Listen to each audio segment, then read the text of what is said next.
Studio G7 Jakarta. Inilah Hitam Putih New Look.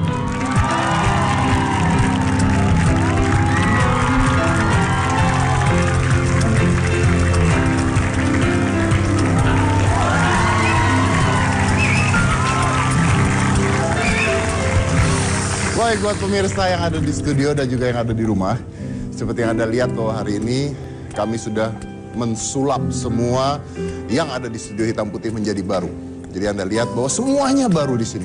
Tempat duduknya baru, setnya baru, suasananya baru, dan yang pasti harapannya pun baru. Dan yang pasti kita akan mencoba untuk terus menginspirasi dengan gaya-gaya yang baru yang terus akan menghibur Anda. Oke? Karena itu adalah kata kuncinya dari Hitam Putih, menginspirasi Anda.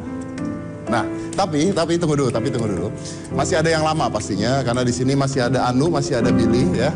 Saya juga nggak jelas kenapa mereka masih ada, karena semuanya sudah baru, tapi kalian masih ada gitu. Bonus mas, bonus. Oh, Anda bonus ya. Jadi itu satu paket ya, tidak bisa dihilangkan satu paket. Tapi seperti saya katakan bahwa setelah sekian lama Hitam Putih berjalan, ada satu hal yang menurut saya agak sedikit kurang. Karena selama ini saya tidak bisa memberikan opini-opini menurut sesuatu yang terjadi di lingkungan kita. Susah sekali. Ketika saya mendatangkan bintang tamu, kita harus bicara dengan bintang tamunya tanpa bisa memberikan opini tentang hal-hal baru yang terjadi. Itulah kenapa saya memiliki sebuah tempat baru yang saya sebut dengan The Table of Opinions.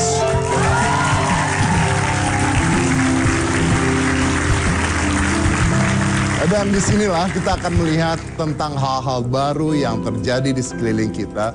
Membahas tentang hal-hal yang fenomena di sekeliling kita. Tentunya dengan ciri khas hitam putih yang selalu menginspirasi. Oke, kita mulai sekarang. Saya buka, kita mulai. Agim, luar biasa. Silakan duduk. Saya sudah angkatkan tamunya. Saya tinggal lagi ya. Oh iya. Saya mau cari kursi yang ada bisa ngadain uangnya. Oh iya benar, nanti tolong bawain 2 ke sini ya.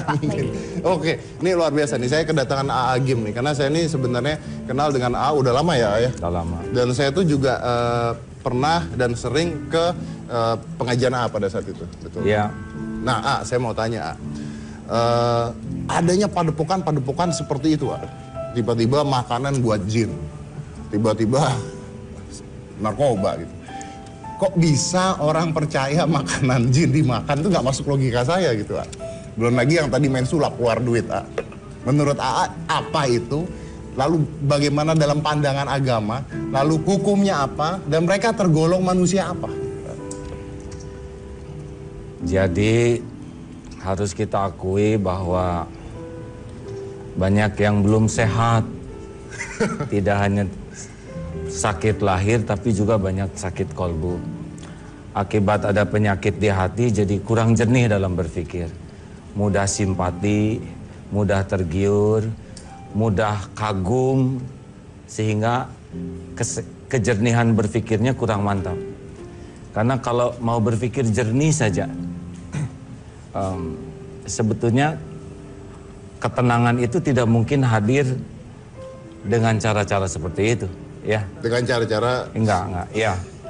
Itu biasanya yang dalam kondisi stres, depresi atau banyak masalah, lalu menemukan figur tanpa kejernihan berpikir, ikut saja. Betul. Jadi memang masalah di negeri kita itu mudah terpesona, mudah terpengaruh tanpa kejernihan. Boleh saya tambahkan ya? Boleh. Suatu saat ada yang tanya kepada Umar bin Khattab, ya Umar, bagaimana menurut pendapatmu? Oh, orang itu baik, kata orang itu. Lalu Umar bin Khattab mengatakan, jangan dulu engkau katakan baik, kecuali sudah 3 hal.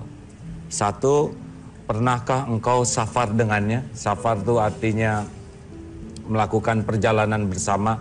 Karena dalam perjalanan itu biasanya akhlak seseorang melihat nampak. Karakter seseorang Iya, nampak. Itu, ya, jadi kalau belum berpergian, oh belum. Apakah engkau sudah pernah bermuamalah bisnis? Oh belum, berarti engkau tidak tahu. Karena dalam bisnis itu keserakahan orang, ketamakan orang, itu nampak. Ya, kesenangan egoisnya itu akan nampak. Dan yang ketiga, apakah engkau pernah memberi amanah kepada dia? Oh belum, berarti engkau nggak tahu siapa dia.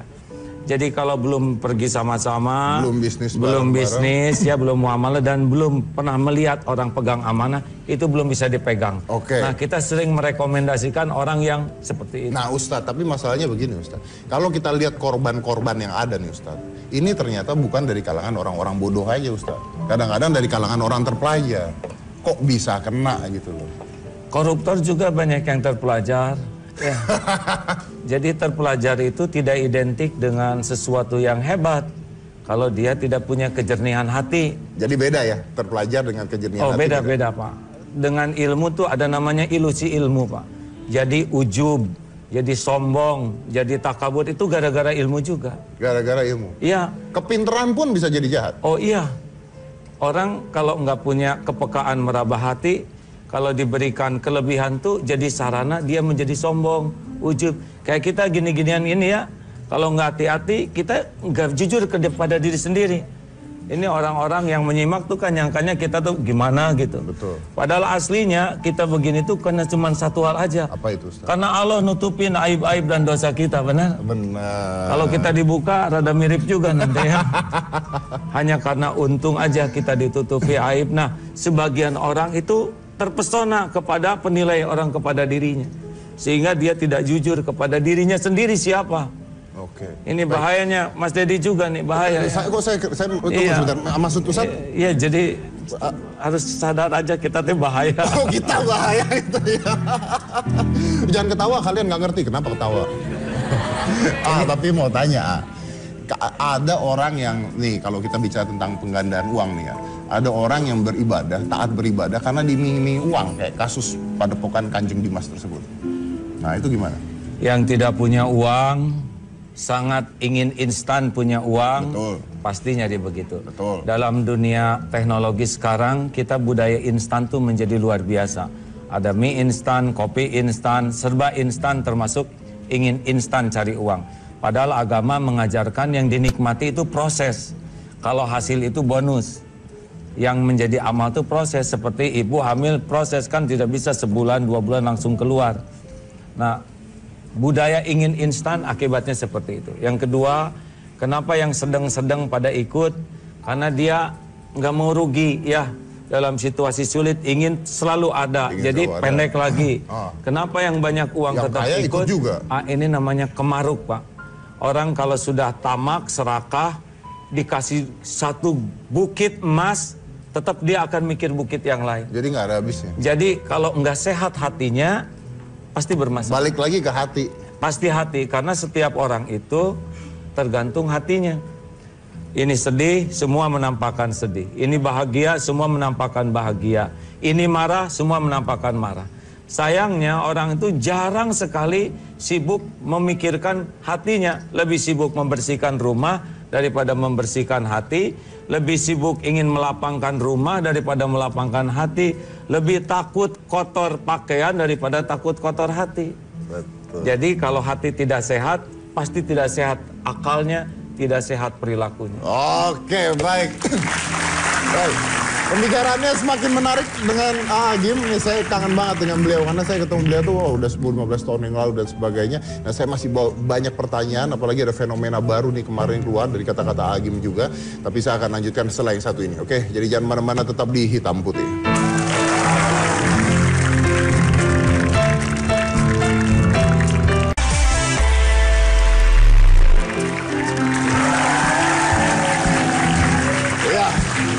Kita masih bersama dengan Agim. Nah, saya mau tanya, walaupun saya sudah duduk di kursi ini ya, tapi seandainya saya nih non-muslim, lalu saya ingin mengajukan diri saya sebagai seorang pemimpin rakyat, apakah saya sah untuk melakukan itu?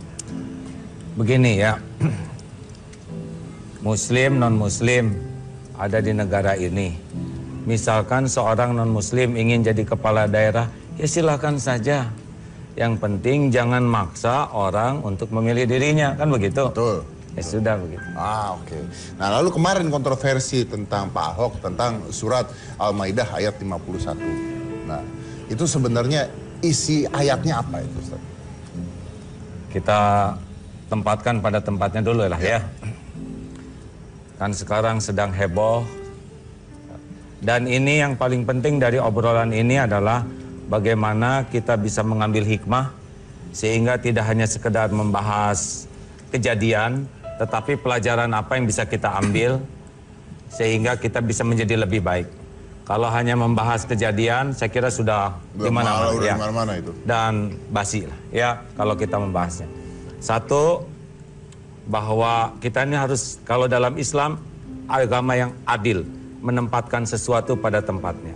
Misalkan Pak Ahok itu etnis Tionghoa, itu bukan pilihan Pak Ahok jadi Tionghoa, ya. Dan ini bukan wilayah kita untuk kita bahas, karena itu bukan takdir memilih.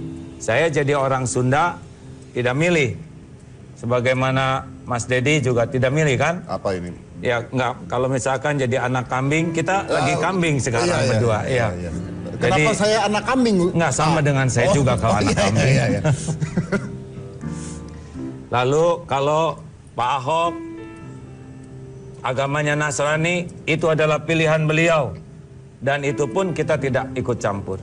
Tetapi kalau kemarin pernyataan beliau mengatakan sesuatu tentang yang bukan bagiannya, nah itu namanya melampaui batas, offside. Sehingga ada pihak umat Islam yang merasa, oh ini masalahnya, ya ini wilayahnya. Tapi yang paling penting sekarang, bagaimana kita bisa mengambil hikmah ini. Kita sudah lihat sendiri bahwa ucapan yang tidak terjaga, tidak hati-hati, itu dampaknya bisa sangat keras bagi siapapun juga. Kita, Mas Dedi juga harus hati-hati nih, seceletuk, dua celetuk bisa disomasi, ya kan? Oh iya, undang bintang tamu aja bisa disomasi saya. Iya. Sayang kalau ada kejadian ini kita tidak belajar. Tapi tidak ada hikmahnya, buat apa gitu ya? Iya. Ini takdir kejadian ini banyak hikmah. Betul. Satu, kita bisa lihat betapa pejabat publik atau siapapun yang jadi sorotan media harus berlipat-lipat kemampuan menjaga lisannya. Karena orang itu kalau mulut ini bahaya sekali ini. Kayak peluru keluar dari laras, nggak bisa ditangkap. Repot sekali. Harus banyak energi terbuang, konflik ini, banyak waktu, pikiran. Rugilah. Betul. Satu. Yang kedua, sekarang semua orang juga jadi pengen tahu apa itu Al-Maidah. Iya. Betul. Banyak yang marah tapi nggak ngerti. Iya. Dan yang jadi banyak yang pengen tahu. Ini juga belum tentu baca semua. Nah, ya. itu gitu kan. Jadi kalau misalkan di dalam Al-Quran ada larangan memilih yang beda akidah, ini sebetulnya sangat realistis. Karena seseorang yang beda akidah Islam itu nggak akan bisa memahami tentang Islam. Misalkan orang yang beda akidahnya, dia tidak akan bisa memuliakan Allah sebagaimana umat Islam memuliakan Allah. Tidak bisa memahami, karena dia tidak beriman kepada Allahnya, ya. Dan itu haknya untuk tidak beriman. Tapi kalau seseorang memimpin dan tidak paham, pasti nggak akan mengerti bagaimana bersikap, betul? Yang paling tepat. Contoh sholat. Bagi yang non-Islam mungkin bingung, kenapa Islam begitu? Contoh haji. Bagi umat Islam ini adalah suatu ibadah yang benar-benar agung. Tapi bagi yang beda akidahnya, apa ini? Kok seperti nyembah batu? Tentu akan sangat berbeda. Jadi kalau ada anjuran untuk tidak memilih, itu adalah hal yang sangat realistis. Karena umat Islam memerlukan pemimpin yang mengerti bagaimana memimpin umatnya supaya lebih baik imannya, lebih baik akhlaknya. Dan ini bukan masalah sara, ya. Ini adalah seperti Mas Dedi ngajarin anak supaya jadi orang benar, sama. Jadi bukan masalah kebohongan. Saya menganjurkan, silakan baca Al-Maidah. Lah kalau saya disebut kebohongan kan salah, itu kan tugas saya, betul? Betul. Ada di sana tulisannya, Pak. Iya, dan sekarang saya bersyukur Pak Ahok bisa minta maaf. Lalu apakah ini diproses? Ya nggak apa-apa, jalan yang menentukan salah benar nanti biar pengadilan. Ya, Pak Ahok kita hargai, minta maaf, dan lebih mantap lagi gentleman, ya, karena beliau yang berucap, beliau tanggung jawab. Dan kita semua belajar, dan kita semua menahan diri, dan ke depan semua lebih baik. Setuju? Setuju. Bagaimana dengan orang yang tersinggung terus marah-marah terus anarki? Saya tidak setuju, ya. Marah boleh, tapi berbuat zolim kepada siapapun tidak ada dalam Islam. Ya, Islam tidak mengenal kezoliman, termasuk dalam pertempuran sekalipun. Tidak ada. Islam adalah agama yang adil, menempatkan sesuatu pada tempatnya. Oke, jadi tidak boleh ada penzoliman dan sebagainya. Tidak boleh. Maaf Pak, Rasulullah tuh ada orang ngobrol di atas kuda, disuruh turun tuh. Kenapa? Ya masa ngobrol di atas kuda, ya biarlah kalau mau ngobrol di bawah saja. Karena kan berat punggung kuda. Kasihan kudanya. Ya, untuk hal seperti itu aja dilarang. Ada lubang, dipipisin, itu sudah zolim. Karena yang di dalamnya kan bisa teraniaya. Ada ibu-ibu ahli ibadah, rajin ibadah, tapi mengurung seekor kucing, tidak diberi jalan untuk nyari makan, dan tidak diberi makan. Itu ibadahnya tuh nggak ada nilainya. Hanya akhlak ke kucing aja sudah begitu. Ada seorang wanita yang hilaf, pezina, kemudian dia melihat ada anjing kehausan. Lalu dia turun ke sumur sampai buka selopnya, ya, dia gigit, turun ke sumur, ambil air, sambil jongkok dikasihkan ke anjing. Ini Allah menyaksikan dan Allah menghargai kebaikan wanita yang tergelincir berzina ini, memberi minum, itu diampuni dosanya. Bayangkan, sekecil itu. Padahal itu memberi minum seekor anjing. Padahal ini wanita suka zina. Allah menghargai kebaikan sekecil apapun. Itu agama. Jadi sangat indah sekali kalau kita memahami bahwa kita menjaga diri dari kezaliman. Oke, baik. Pertanyaan cepat aja nih, saya balik ke masalah kontroversi padepokan yang tadi. Nah, AA kan punya pondok pesantren. Iya. Nah, ini terpengaruh nggak gara-gara padepokan-padepokan yang ngaco itu sekarang orang mau masuk ke padepokan pesantren jadi mikir dulu sekarang? Saya kira yang merusak kita tuh bukan kejadian di luar. Yang merusak kita tuh adalah kejadian kita sendiri. Kalau pesantren ini konsisten, benar gitu, jangan pernah takut dengan kehebohan apapun. Ya, memang padepokan ini akan membuat kita semakin jelas. Saya juga nggak mengerti ini padepokan kok muridnya disebut santri. Karena yang disebut santri itu pesantren, pesantrian. Kalau padepokan, ada yang nyebut itu berarti muridnya Depok, ya. Ada. Tapi yang saya tahu ada padepokan silat. Oh, itu iya, ya saya mengerti itu ya, karena saya juga pernah lihat padepokan silat. Tapi kalau padepokan itu saya kurang tahu, ya. Jadi yang penting kita ngurus diri kita sendiri dulu ya. Pertama itu, kalau kita ingin ngurus orang lain, harus pastikan kitanya juga ngurus diri. Jangan sampai, kan katanya ciri orang yang malang itu sibuk mengomentari yang lain yang tidak perlu dikomentari, sibuk memikirkan yang tidak perlu dipikirkan, dan sibuk ngurusin yang bukan urusannya. Bukan urusannya sendiri dipikirin. Iya. Oke, kita ke ruang tamu aja biar lebih santai ngobrolnya.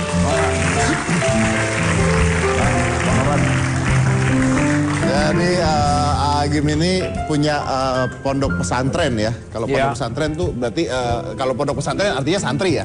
Santri. Udah ada berapa itu santrinya? Adalah beberapa ribu. Oh, beberapa ribu. Oke. Nah, itu dia tadi ya. Jadi kalau kita tuh ngurusin hal-hal yang lain, kita kayaknya lupa ngurusin diri kita sendiri. Nah, saya mau tanya nih sama Agim nih. Saya ngurusin Agim dulu sekarang. Ini sekarang di TV jarang. Kemarin saya mau ngundang AA itu susah loh. Ya, karena AA tuh jarang mau di TV sekarang. Saya telepon AA sendiri, pribadi saya nelpon beliau sendiri. Betul AA ya? Iya. Ya. Dan AA bilang, kalau nggak penting nggak mau di TV lah katanya.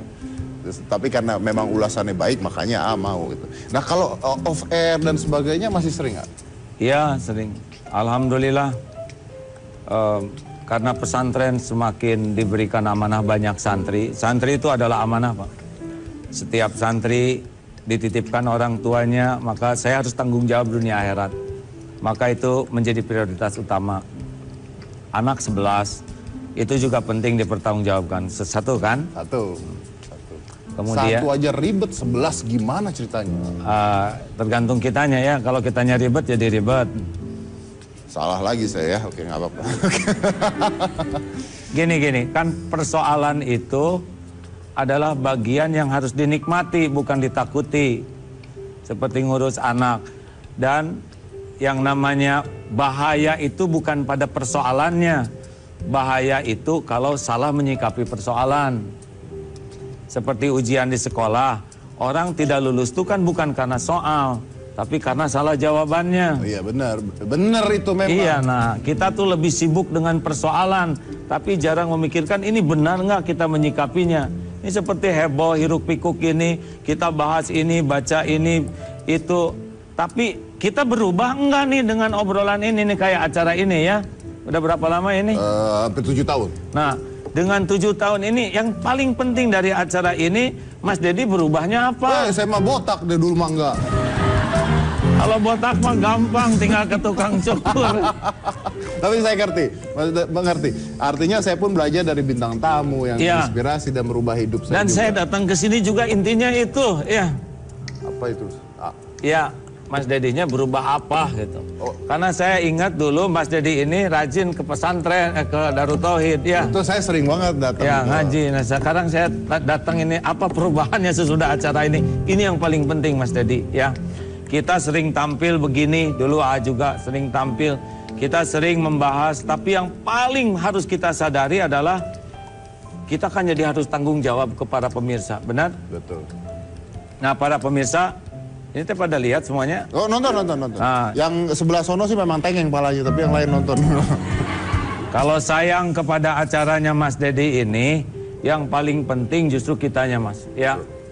Karena seperti yang kita bahas tadi, bahwa kita ini dihormati orang, kita ini mungkin dikagumi sebagian orang, karena kita ini ditutupin aib, dosa, kekurangan, kejelekan kita. Nah, di dunia Indonesia ini khususnya Pak, banyak sekali orang yang terjebak oleh penilaian, kekaguman orang, sehingga dia kehilangan kejujuran untuk melihat siapa dirinya. Dan ini salah satu masalah di negeri kita, Pak. Jadi kalau kita Mas, ya.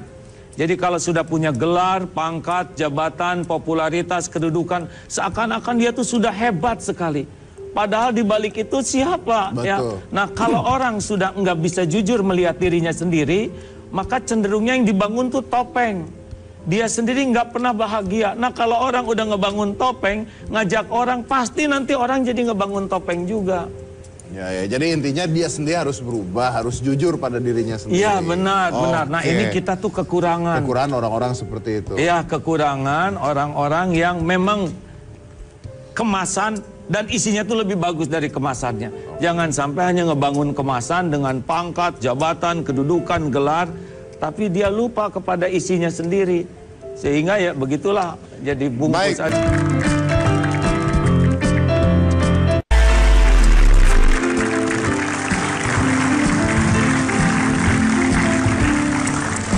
Saya tadi baca di Instagram saya tuh banyak yang suka cara sekretaris saya nanya pada Ustadz Maulana. Terima kasih, Pak. Pertanyaannya, kamu berani nanya sama Agim nggak gitu? Kenapa nggak berani, Pak? Oh, lihatnya jangan lihat saya dong. Baiklah. AA. Iya. Mau bertanya? Ya ngomongnya yang keras lah. Ya. A punya sosmed, A? Alhamdulillah ada. Follow back, A? Malah minta follow back kamu. Nggak apa-apa dong, Pak. Gini, A kan punya sosmed. Tahu haters dong, A? Haters itu apa? Yang membenci. Oh, pernah dengar. A punya haters nggak di Instagram, di sosmednya A Agim? Nggak tahu. Karena yang paling penting kita nulis yang terbaik. Apapun yang dikatakan orang, itu adalah bagian dirinya sendiri. Tidak menjadi ancaman bagi kita. Ancaman bagi kita adalah keburukan kita sendiri. Dan tidak ada pengaruhnya. Orang mau berkata apapun, karena nasib saya tidak ditentukan oleh tulisan orang, oleh mulut orang. Hakikatnya Allah yang menentukan takdir. Ya, justru orang yang berkata jelek itu, satu adalah ladang bagi kita untuk bersyukur. Bukan kita yang berkata jelek. Orang yang bersikap jelek ke kita adalah ladang agar kita tidak melakukan hal yang sama. Jadi kalau ada orang berkata buruk, berbuat buruk, ini pelajaran dari Allah agar saya tidak melakukan hal seperti itu. Yang ketiga, ladang untuk kita bisa memaafkan dan mendoakan kebaikan. Karena kasihan kalau hater seumur-umur begitu, dia pasti menderita. Orang yang pikirannya buruk, yang kata-katanya buruk, dia sengsara. Sedang dia juga makhluk sama seperti kita. Jadi doakan aja kebaikan. Nggak ada ruginya. Ada haters, yang rugi itu kalau kita yang jadi haters. Oh gitu ya. Beda ya. Ya. Ini dikit lagi. Boleh lanjut. Tunggu dulu, saya dulu. Jangan ketawa Pak, mau dihargai. Jadi mustahil semua orang suka kepada kita. Betul. Tapi orang-orang yang tidak suka kepada kita bisa jadi merupakan aset bagi kita. Karena mereka siang malam memikirkan kekurangan kita. Sedangkan kita hampir tidak punya waktu memikirkan kekurangan kita karena terlalu banyak pengen dipuji orang. Nah, dia sampai nggak tidur memikirkan kita. Dia kemana-mana ngomongin kejelekan kita. Bukankah ini rezeki? Karena yang mengancam kita itu adalah keburukan kita. Kayak gini nih, duduk begini, di sana ada ular bahaya, di sana ada makanan yang enak. Mana yang paling kita fokus? Makanan yang enak atau ular yang bahaya? Ular Pak. Jawab, Mas Dedi. Mas Dedi jawab Pak, Bapak jawab. Jawab dong. Kalau saya ularnya dulu. Nah, sama kan? Saya ular. Berarti yang paling penting bagi kita adalah yang membahayakan kita. Nah, siapa yang paling membahayakan kita? Keburukan orang lain atau keburukan kita sendiri? Burukan diri sendiri. Burukan diri sendiri Pak. Keburukan ya. Ya udah, kalau gitu kenapa kita capek mikirin keburukan orang ke Kenapa kamu kita? pakai nanya begitu kamu? Cika. Memang Cika nggak punya haters. Banyak A. Teruskan dikit lagi Oh, ya. lanjut A. Abis AA saya ya. Ya, sok atuh. Jadi kalau kita ini tidak boleh dipenjara oleh keburukan orang ke kita. Kita jangan mau diatur oleh keburukan orang kepada kita. Kalau orang ngomong jelek, kita ngomong jelek. Orang menghina, kita menghina. Orang lain melotot, kita melotot. Berarti kita udah nggak punya prinsip apapun dalam hidup ini selain ikut-ikutan kepada kejelekan orang. Mau apa sekolah tinggi-tinggi kalau bisanya cuma niru kejelekan orang. Kita sekolah, kita belajar agama agar jelas. Kita tuh harus bersikap benar. Orang memilih sikap jelek kan kita bisa memilih sikap yang baik. Terima Sudah kasih begitu. A. Oke. Baik. Ya cukup. Cukup sudah. Oh, Anda udah cukup ya? Satu lagi sih. Nah, udah cukup aja gitu. Ya, oke. Jangan lupa main sosmed, di follow back A. Tapi saya tuh selalu memposting hal-hal yang baik. Ya, tadi makanya dengar katanya, buat apa sekolah tinggi-tinggi, tapi kalau hasilnya buruk, ya udah nggak usah sekolah kamu ya. Baik. Bukan tidak usah sekolah. Salah lagi saya, aduh kan. Saya setuju Sekolah sama harus Adi. tinggi, setinggi mungkin, tapi ingat bahwa kemuliaan bukan datang dari gelar, tapi dari perilakunya. Dari perilakunya, oke. Ya, di kita tuh yang sekolah banyak, yang sarjana banyak, juga lebih dari itu banyak, akan lebih bagus lagi kalau semua ini menjadi teladan-teladan kebaikan bagi masyarakat. Kita ini krisis keteladanan. Baik, nah itulah ya tadi. Nah bagaimana nih, mungkin pertanyaan saya terakhir buat AA saja. Dengan semua masalah yang ada, keributan yang ada, fenomena yang ada, tadi Al sudah bilang ya, bagaimana masyarakat harus menanggapi hal itu? Ya, semua yang terjadi ini adalah takdir yang sekarang ada di episode negeri ini. Ya, semua ini adalah cara Allah mengajari kita.